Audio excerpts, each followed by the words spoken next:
Class 10th का chapter number 10, ठीक है। चैप्टर नंबर 10 हम स्टार्ट कर रहे हैं। इसे लास्ट क्लास तक हम चैप्टर 9 कंप्लीट कर लिए। चैप्टर 10 में है ब्रीथ।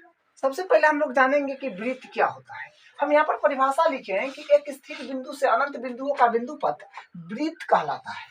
ब्रीथ को इंग्लिश में बोलते हैं सर्कल, ठीक है। तो देखिए, हम एक डायग्राम आपके सामने बनाए हैं। देखिए, ये डायग्राम बनाया हुआ है।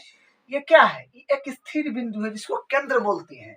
ये केंद्र से समान दूरी पर अनंत बिंदु इस तरह से इसे करके इस तरह से मतलब करते करते करते करते करते करते करते करते, ठीक है। बहुत मतलब एक स्थिर बिंदु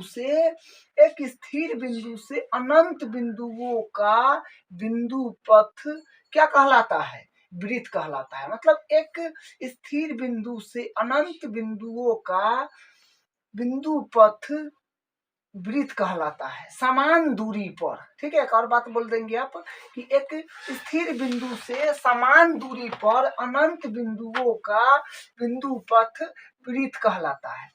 ऐसे यहाँ पर हम ब्रीथ बनाए हैं। स्थिर बिंदु से समान दूरी पर अनंत बिंदुओं का बिंदु पथ ब्रीथ कहलाता है। बिंदु से समान दूरी पर अनंत बिंदुओं का बिंदु पथ ब्रीथ कहलाता है। तो ब्रीथ के बारे में हम जान गए।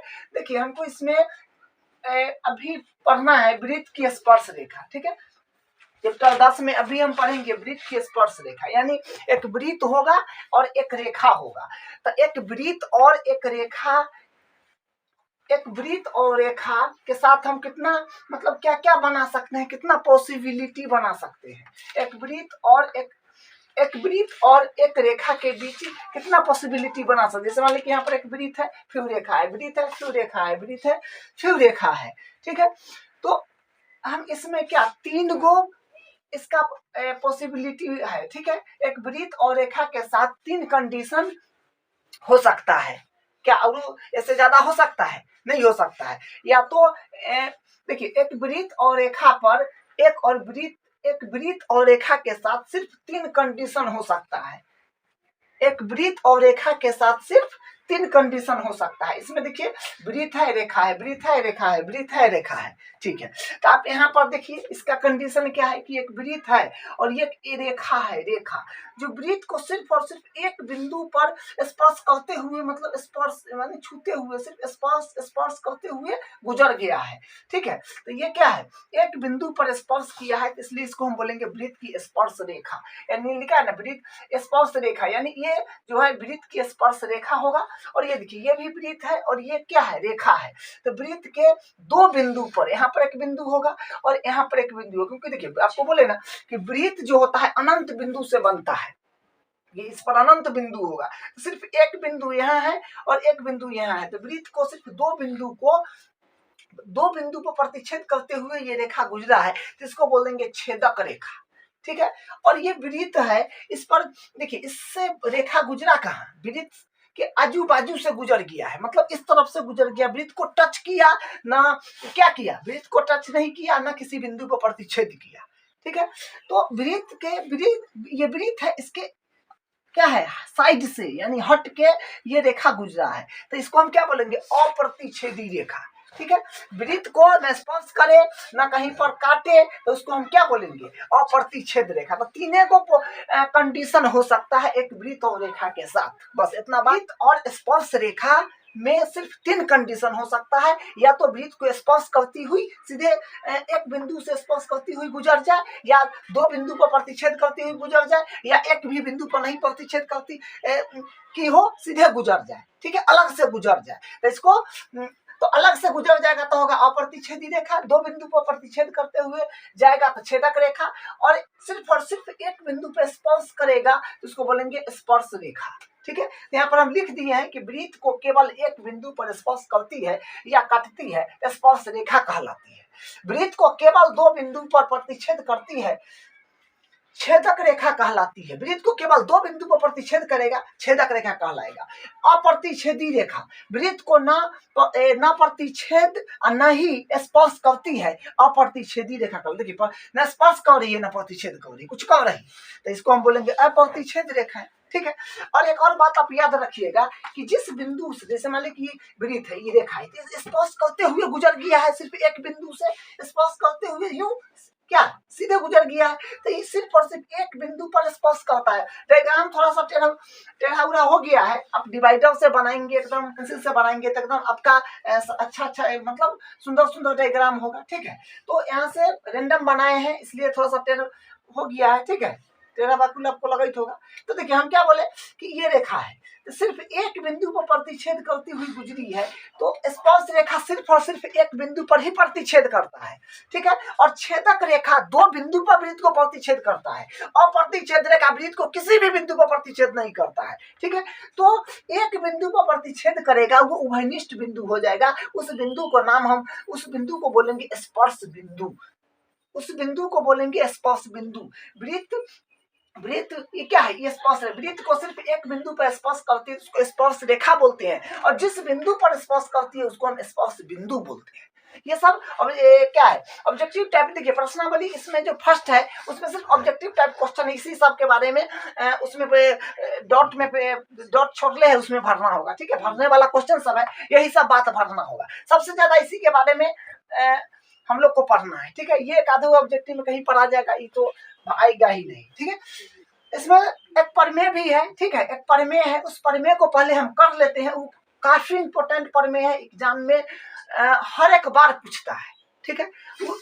अब देखिए उसमें क्या है कि काफी भाषा है, ज्यादा भाषा ही भाषा है, जो 10.1 प्रमेय है, ठीक है, फर्स्ट प्रश्नावली का चैप्टर 10 का, उसमें सिर्फ भाषा है, और वो भाषा है तो वो समझ में आ जाएगा, ठीक है, तो एक बार दो बार लिखकर प्रश्न करिएगा तो आ जाएगा, और वो इतना इंपॉर्टेंट है कि एग्जाम में बार बार पूछता है, ठीक है, इसलिए इसको आप घर एक बार दो बार लिख कर प्रश्न भी आपको करना है, ठीक है। तो ये बात आप समझ गए। अब हम प्रमेय पर आते हैं। प्रमेय 10.1 है, देखिए इसमें क्या है कि वृत्त के किसी बिंदु पर स्पर्श रेखा स्पर्श बिंदु से जाने वाली त्रिज्या पर लंब होती है। पहले वृत्त का बात हो रहा है, तो एक वृत्त हम बना लिए हैं, ठीक है। वृत्त के किसी बिंदु पर स्पर्श रेखा, वृत्त में तो अनंत बिंदु होता है, कहीं पर भी आप स्पर्श रेखा खींच सकते हैं। क्या हम मान लीजिए कि यहाँ से स्पर्श रेखा खींच दिए जिसका नाम भी AB दे दिए, ठीक है, और ये स्पर्श रेखा बिंदु P से जा रहा होगा, किसी एक बिंदु को ही क्या करता है, प्रतिच्छेद करते हुए गुजरता है। उस रेखा को, वृत्त से जाने वाले उस रेखा को हम लोग क्या बोलते हैं, स्पर्श रेखा। जब तुरंत आप देखे हैं क्या, तो वही है वृत्त के किसी बिंदु पर स्पर्श रेखा, स्पर्श बिंदु से जाने वाला, वृत्त के किसी बिंदु पर स्पर्श रेखा, हम बिंदु P से स्पर्श रेखा गुजारे हैं, जो ये भी स्पर्श रेखा है, स्पर्श बिंदु से। अब देखिए जहां पर जैसे मान लीजिए कि E क्या है, स्पर्श रेखा है AB, और कौन बिंदु से जा रहा है, वृत्त के एक बिंदु से जा रहा है, एक बिंदु से जा रहा है, वो बिंदु क्या है, P है। तो जिस बिंदु से गुजरेगा उस बिंदु पर, ये बिंदु का नाम हो जाएगा स्पर्श बिंदु, ठीक है। स्पर्श रेखा वृत्त के जिस बिंदु से प्रतिच्छेद करते हुए गुजरता है उस बिंदु का नाम क्या होता है, स्पर्श बिंदु, ठीक है, वही बोला है स्पर्श बिंदु। तो स्पर्श बिंदु तो यही हुआ इसका जो आपको अभी बताए, से जाने वाली, अच्छा स्पर्श बिंदु से जाने वाली माने बिंदु, स्पर्श बिंदु को कौन है, P है, P नाम दिए है, P से जाने वाली त्रिज्या पर लंब होती है, मतलब यहाँ से स्पर्श बिंदु ये है जो कि हम P नाम दिए है, त्रिज्या पर लंब होती है, मतलब केंद्र से वृत्त के कोई भी बिंदु पर आप मिला दीजिएगा, केंद्र से वृत्त के कोई भी, जैसे ये वृत्त है आपका, और केंद्र से कहीं पर मिला दीजिएगा, यहाँ हुआ कहीं भी मिला दीजिएगा, केंद्र से मिलाना है आपको, कहीं मिला दीजिएगा तो क्या होगा, त्रिज्या होगा। तो त्रिज्या होगा तो बोला जा रहा है कि वो लंब होगा, त्रिज्या लंब हो सकता है, माने AB पर लंब हो सकता है OP। तो हम लिख दिए यहाँ पर दिया है O केंद्र वाले वृत्त पर बिंदु P से AB एक स्पर्श रेखा जा रहा है, O केंद्र वाला वृत्त है, एक बिंदु P है, उससे क्या जा रहा है, स्पर्श रेखा। ये तो दे दिया आपको, हम दिया हुआ में लिख दिए, और सिद्ध करना है, जानिएगा कि स्पर्श बिंदु से त्रिज्या पर लंब होता है, स्पर्श बिंदु से जाने वाली, स्पर्श बिंदु से जाने वाली त्रिज्या पर लंब होता है, मतलब केंद्र को मिलाइएगा तो त्रिज्या हो जाएगा, कहीं भी मिलाइएगा जो आप देख लिए वो लंब होती है, मतलब मैथमेटिक्स में इसको क्या बोलेंगे, AB लंब OP, ठीक है। तो ये बात लिख दिए कि सिद्ध करना है AB लंब OP। देखिए इसमें इसको हम प्रूफ कैसे करेंगे, इसका ओवरऑल व्यू क्या है, ओवरव्यू इसका हम बता देते हैं कि कैसे प्रूफ करना है। पूरा भाषा ही भाषा एकदम डिट्टू भाषा है इसका, ठीक है। तो आपको ओवरऑल बता देते हैं कि क्या प्रूफ हमको करना है। और देखिए समझिए, अब क्लास 9th में पढ़े हैं या ऐसा से क्लास 7 में भी है, जैसे मान लीजिए कि यहाँ पर कोई बिंदु है, समझिए ध्यान से, यहाँ पर कोई बिंदु है, इस बिंदु मान लीजिए पी बिंदु है, यहाँ से हम कहीं भी मिला दिए, यहाँ मिला दीजिए, यहाँ मिला दीजिए, यहाँ मिला दीजिए, यहाँ मिला दीजिए, बहुत सारा लाइन खींच सकते हैं, बहुत सारा क्या खींच सकते हैं, लेकिन सबसे छोटा लाइन वही ना होगा, जब सबसे छोटा लाइन वही ना होगा जब एकदम लंबवत होगा। बोलिए, सबसे छोटा लाइन कौन होगा, जो एकदम लंबवत होगा। तो लंबवत होगा तो सबसे छोटा दूरी होगा, न्यूनतम दूरी ही लंबवत दूरी होता है। ये सब बिंदु पी से मान लीजिए यहाँ पर ये रेखा पर अनंत बिंदु होता है, मान लीजिए यहाँ पर ए है, बी है, सी है, यहाँ पर ओ है, फिर न पी है, क्यू है, बहुत होता है। लेकिन लंब जो होगा, लंब सबसे न्यूनतम दूरी को तो लंब माना जाएगा, जो एकदम सीधा आ रहा है, बिना कहे सुने वो सीधा जा रहा है। तो सीधा क्या होता है, एक सीधी ये रेखा है, ये लाइन है, क्या होगा, लंब होगा क्या। तो ये और ये सब इसके सापेक्ष, इसके रिस्पेक्ट में सब लंब माना जाएगा, नहीं माना जाएगा, सब धुला नहीं माना जाएगा। उसी तरह हम कंपेयर करने के लिए इसमें एक रचना करेंगे, जैसे मान लीजिए यहाँ पर एक कोई रचना है जो ये यहाँ पर आ रहा है, ये रेखा पर यहाँ पर मान लीजिए कोई पी क्यू बिंदु है, पी माने थे क्यू बिंदु है, तो लंब तो यही होगा, वो बात तो पक्का है, लंब तो यही होगा। हम कंपेयर करने के लिए, तुलना करने के लिए भाषा करेंगे कि ओ बिंदु से हम देखिए, ओ बिंदु से स्पर्श रेखा, क्योंकि बिंदु पी पर ये स्पर्श रेखा है जो किससे टच करते हुए गया है, रेखा पर कहीं भी किसी बिंदु से मिला देंगे तो रेखा पर तो जाएगा, लेकिन वृत्त से बाहर ना निकल जाएगा। तो वृत्त से बाहर निकल जाएगा तो ये बड़ा दूरी न हो गया इसका, यहाँ से यहाँ से किसी भी बिंदु पर अनंत बिंदु होगा, रेखा पर कहीं भी मिला दीजिएगा तो 12 सब माना जाएगा। कहीं से मिला दिए, यहाँ कहीं मिला दीजिए, एक ही जो बचेगा, एक ही रेखा बचेगा जो ओपी होगा, जो सबसे छोटा दूरी को दर्शाएगा, सबसे छोटा दूरी को ओपी रेखा ही दर्शाएगा। तो ओपी रेखा दर्शाएगा तो लंब यही ना माना जाएगा, लंब क्या ओपी माना जाएगा, क्योंकि न्यूनतम हो जाएगा ये, ठीक है। इस तरह से हम इसमें भाषा लिख देंगे, भाषा लिख देते हैं सब, उसके बाद फिर एक बार और आपको समझा देते हैं। पहले हम रचना किए हैं वो लिख देते हैं। तो रचना हम क्या किए हैं, रचना में लिखे हैं कि रेखा AB पर बिंदु P के अतिरिक्त एक बिंदु Q लिया तथा OQ से मिला दिया, वही है, देखिए OQ से मिला दिए। उत्पत्ति में हम क्या किए हैं, AB वृत्त पर स्पर्श रेखा है तथा P इसका स्पर्श बिंदु है। AB जो है ये वृत्त पर स्पर्श रेखा है, P इसका स्पर्श बिंदु है। अतः P के अतिरिक्त अन्य सभी बिंदु जो आपको यहाँ पर समझाए हैं, कितना भी बिंदु लीजिए, कितना भी, जो कि हम यहाँ कंपेयर करने के लिए एक बिंदु क्यों लिए हैं, तुलना करने के लिए, ठीक है। अन्य सभी बिंदु जो AB रेखा पर है वे वृत्त के बाहर स्थित होंगे, बोले तो कि वृत्त के बाहर चला जाएगा, ठीक है। अन्य सभी बिंदु वृत्त के बाहर है, यहाँ से देखिए, तो ये P से जो अन्य बिंदु है वो वृत्त के बाहर है, वृत्त के बाहर होंगे। अतः OQ जो होगा वो बड़ा हो जाएगा R से।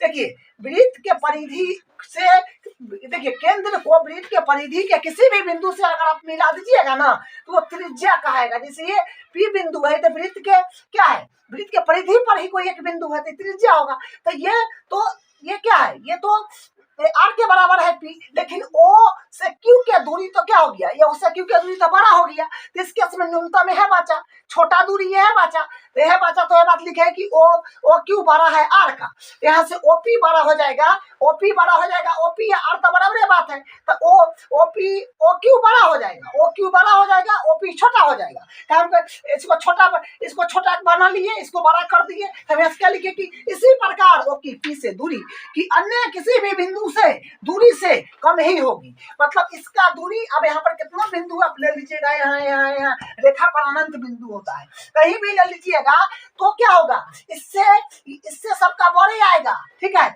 इससे OP से सब कितना भी बिंदु ले लीजिएगा क्या होगा, सब बड़े आएगा, सिर्फ एकलौता यही बचेगा OP जो क्या होगा, छोटा होगा, ठीक है। तो वही लिखा है किसी प्रकार OP की दूरी की अन्य किसी भी बिंदु से दूरी से कम ही आएगी। अतः ओपी ओ से एबी की न्यूनतम दूरी ओपी है, अतः ओपी लंब एबी है। हम न्यूनतम इसको साबित कर दिए और क्या लिख दिए कि ओपी लंब एबी है। जो था सब भाषा ही था, ठीक है। इस तरह से आप घर पे इसको लिख करके एक बार दो आप रेस्टिंग करिएगा तो अच्छे से आपको आ जाएगा, ठीक है। जो आपको बोले हैं बताए हैं सिर्फ वही लिखा गया है। वीडियो छोटा होने के चलते हम पहले लिख दिए हैं, उसके बाद आपको हम फिर समझा दिए हैं दोबारा, ठीक है। तो परिमेय 10.1 कंप्लीट हो गया है और इसका अब हम उदाहरण नहीं है, इसका हम प्रश्नावली शुरू कर रहे हैं, ठीक है। अब इसका प्रश्नावली क्वेश्चन करते हैं। प्रश्नावली का क्वेश्चन नंबर 1 है, देखिए एक है कि एक वृत्त की कितनी स्पर्श रेखाएं हो सकती है। एक नंबर यहाँ लिख दिए हैं, एक वृत्त पर कितनी स्पर्श रेखा हो सकती है, तो अनंत हो जाएगा। अनंत कैसे पता, एक वृत्त की देखिए ये एक वृत्त है, देखिए वृत्त जो होता है ना वो वृत्त पर अनंत बिंदु होता है। जितना बिंदु है उससे हम अनंत, जितना बिंदु है ना उतना हम स्पर्श रेखा खींच सकते हैं। जितना बिंदु होगा उतना हम स्पर्श रेखा खींच सकते हैं। तो वृत्त में अनंत बिंदु होता है तो अनंत स्पर्श रेखा होगा। वही बोला कि एक वृत्त की कितनी स्पर्श रेखा हो सकती है, तो अनंत, क्योंकि वृत्त पर अनंत बिंदु होता है तो हम अनंत स्पर्श रेखा खींच सकते हैं। तो इसका आंसर अनंत हो गया पहला का। दूसरा का पहला है, दूसरा में है कि रिक्त स्थान की पूर्ति कीजिए। तो दूसरा का पहला है कि किसी वृत्त की स्पर्श रेखा उसे डैश बिंदु पर प्रतिच्छेद करता है। तभी हम देखे हैं कि वृत्त, देखिए ये वृत्त है, इसके स्पर्श रेखा जो खींचिएगा सिर्फ एक बिंदु पर प्रतिच्छेद करता है, ठीक है। यहाँ पर होगा एक। वृत्त को दो बिंदुओं पर प्रतिच्छेद करने वाली रेखा को क्या बोलते हैं, तो छेदक रेखा, जो आपको पहले ही बताए थे, छेदक रेखा। वृत्त को दो बिंदु पर प्रतिच्छेद करेगा तो उसका नाम होगा छेदक रेखा। एक वृत्त की डैश समांतर स्पर्श रेखा हो सकती है। जैसे मान लीजिए कि एक वृत्त है तो कितना समांतर स्पर्श रेखा हो सकता है, तो यहाँ से स्पर्श रेखा एक यहाँ खींच दिए तो एक यहीं पर खींचना पड़ेगा ना, यहाँ पर इसके साथ जस्ट सामने, तब ना समांतर होगा। तो सिर्फ दो हो सकता है, तो दो हो जाएगा इसमें आंसर। एक वृत्त की डैश समांतर स्पर्श रेखा हो सकती है तो दो। देखिए वृत्त में एक यहाँ खींचे इसके सामने, जब खींचिएगा तभी स्पर्श रेखा पूरेगा, तो ये दो बिंदु पर, तो यानी दो स्पर्श रेखा हो सकता है, ठीक है। इसमें दो भराएगा। वृत्त तथा उसकी स्पर्श रेखा के उभयनिष्ठ बिंदु को, देखिए वृत्त है और जिसे ये वृत्त है, ठीक है, ये वृत्त है, यहाँ पर स्पर्श करते हुए एक रेखा गुजर गया वृत्त को टच करते हुए, तो सिर्फ वृत्त को जिस बिंदु पर स्पर्श, वृत्त को सिर्फ एक बिंदु पर स्पर्श करते हैं उसको स्पर्श बिंदु बोलते हैं। स्पर्श बिंदु जो आपको बताए हैं, देखिए वृत्त तथा उसकी स्पर्श रेखा के उभयनिष्ठ बिंदु को, वृत्त और उसके स्पर्श रेखा के उभयनिष्ठ बिंदु को हम स्पर्श बिंदु कहते हैं। तो इसको स्पर्श बिंदु कहते हैं, ठीक है। तो ये तो एक देख लिए कि एक वृत्त की कितनी स्पर्श रेखा हो सकती है, अनंत, क्योंकि वृत्त पर अनंत बिंदु होता है तो अनंत हम स्पर्श रेखा खींच सकते हैं। क्वेश्चन नंबर 3 देखिए, ये थोड़ा अच्छा क्वेश्चन है। 5 सेमी त्रिज्या वाले एक वृत्त, मान लीजिए कि हम कहीं पर एक वृत्त बना रहे हैं, मान लीजिए वृत्त है, ये 5 सेमी त्रिज्या का मान लीजिए हम वृत्त बना रहे हैं, ठीक है, ये वृत्त है। 5 सेमी त्रिज्या वाले एक वृत्त के बिंदु P पर, अच्छा बिंदु P यहाँ पर है, उसी से स्पर्श रेखा गुजर रहा है, ये देखिए वही आगे बोला गया है। स्पर्श बिंदु P पर स्पर्श रेखा, तो स्पर्श रेखा ये बिंदु P, इसका बिंदु P मान लिए, तो ये स्पर्श रेखा वहां से गुजर रहा है। बिंदु P पर स्पर्श रेखा PQ, तो P है तो यहाँ पर Q देंगे तब ना, Q यहाँ दे दिए तो PQ स्पर्श रेखा हो गया। केंद्र O से जाने वाला, अच्छा केंद्र O से जा रहा है, ये केंद्र इसका O मान लीजिए वृत्त का, केंद्र O से जाने वाली एक रेखा से बिंदु Q इस प्रकार मिलती है कि OP 12 है। अच्छा ये इस प्रकार मिलती है, पहले तो ये मिला लीजिए 5 सेमी, क्योंकि देखिए ये तो त्रिज्या ही माना जाएगा क्योंकि वृत्त का एक बिंदु P है क्या, तो ये त्रिज्या माना जाएगा जो कि 5 सेमी त्रिज्या का पहले ही बनाए थे। और यहाँ से ये जो बोला गया है ना OQ 12 सेमी, यानी यही बात है, जो लिखा है उसका मतलब यही हुआ कि AQ 12 है, यानी ये 12 है, 12 सेमी है। तो P क्या है, PQ की लंबाई बताइए, तो PQ है इसका लंबाई बताना है। तभी आप तुरंत परिमेय में देखे हैं कि ये क्या होता है, लंबवत होता है एक दूसरे को, यहाँ से लंब होता है, ये समकोण त्रिभुज बन गया। तो पाइथागोरस प्रमेय लगाइए, आपका आंसर आ जाएगा डायरेक्ट। तो लिखते हैं त्रिभुज पाइथागोरस प्रमेय से, तब क्या होता है कौन का स्क्वायर, यानी OQ का स्क्वायर बराबर OP का स्क्वायर प्लस PQ का स्क्वायर।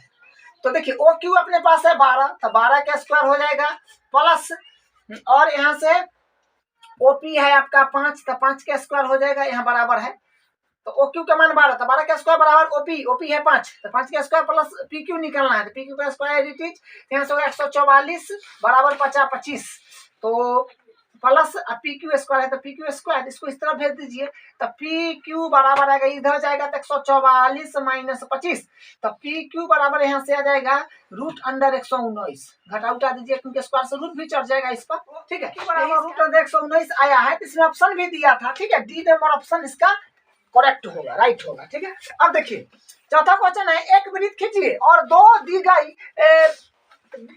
रेखा के समांतर दो ऐसी रेखा खींचिए कि उसमें से एक स्पर्श रेखा तथा दूसरी छेदक रेखा हो। ये क्वेश्चन में चलना क्या है कि एक वृत्त खींचिए, चलिए एक वृत्त हम खींच दिए, ठीक है, एक वृत्त खींच दिए, खींचिए दो दी गई, दो एक वृत्त खींचिए, ठीक है, एक वृत्त खींच दिए और दो एक दी गई रेखा के समांतर, एक दी गई रेखा है, मान लीजिए कहीं पर यहाँ पर दिल है कोई रेखा, ठीक है, कोई रेखा दिया हुआ है हम यहाँ पर मान लिए रेखा, दो एक दी गई रेखा के समांतर दो ऐसी रेखा खींचिए कि उसमें से एक स्पर्श रेखा, तो स्पर्श मतलब सिर्फ इसको स्पर्श करते करते चल जाए, सिर्फ स्पर्श करते जाए, ठीक है, तो स्पर्श करते हुए एक रेखा चल जाए, सिर्फ स्पर्श करते हुए चल जाए, एक स्पर्श रेखा खींच दिए तथा दूसरी छेदक रेखा हो, दूसरी छेदक रेखा हो, ये छेदक रेखा क्या होता है, वृत्त के दो बिंदु पर प्रतिच्छेद करता है, दूसरी छेदक रेखा हो, ठीक है, एक स्पर्श रेखा और एक छेदक रेखा खींच दिए, तो और एक जो था तीसरी वो था वो अपने से दिया हुआ था, ठीक है, तीनों आपस में समांतर है, तीनों समांतर है, ठीक है, तो ये प्रश्नावली सिर्फ 4 क्वेश्चन था और ये काफी इंपोर्टेंट था, इसका पढ़ने भी काफी इंपोर्टेंट था, ठीक है, तो ये प्रश्नावली आपका एंड हो गया है, अब हम अगले क्लास में अगला प्रश्नावली शुरू करेंगे, ठीक है।